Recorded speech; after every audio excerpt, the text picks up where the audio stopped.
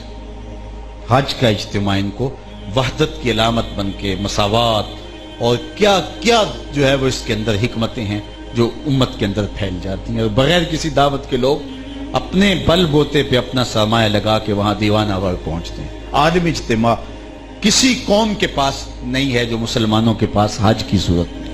محلے کی سطح پہ 5 گانا نماز کا اجتماع ہمارے پاس, یہ نظم پوری کائنات میں کسی کے پاس نہیں جو مسلمانوں کے پاس. محلے کی سطح پہ 5 گانا نماز کا اجتماع, علاقے کی سطح پہ 8 روزہ جمعۃ المبارک کا اجتماع, اور علاقے کی سطح پہ سال کے 2 عیدین کے اجتماع, اور عالمی سطح پہ حج کا اجتماع.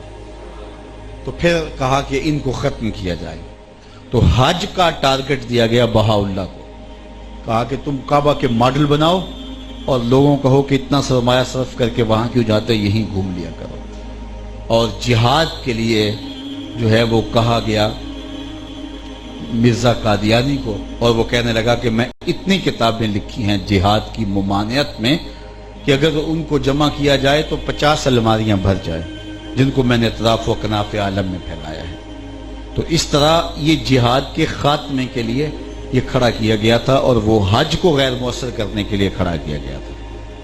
یہ ایسے پاگل نہیں تھے جس طرح کہ ماضی میں کچھ پاگلوں نے کھڑے ہو کر کہا کہ ہم نبی ہیں اور پھر منطقی انجام کو پہنچے. ان کو پیچھے کھڑا کرنے والے موجود تھے, اور وہ اب بھی طاقتیں ان کو سپورٹ کیے ہوئے ہیں, اور وہ مسلمانوں کے اندر رخنہ اندازی اور ان کے مسلمان معتقدات پر ضرب لگانے کے لیے کھڑے کیے گئے تھے. وہ اگر چلے بھی گئے لیکن ان کا مشن, وہ سرمایہ اور وہ کام اب بھی ہو رہا ہے. اس لیے مسلمانوں کو کھلی آنکھوں سے, جاگتی آنکھوں سے جینا ہوگا اور دیکھنا ہوگا کہ ہم اپنے معتقدات پہ, اپنے عقائد پہ کہاں تک جو ہیں وہ کھڑے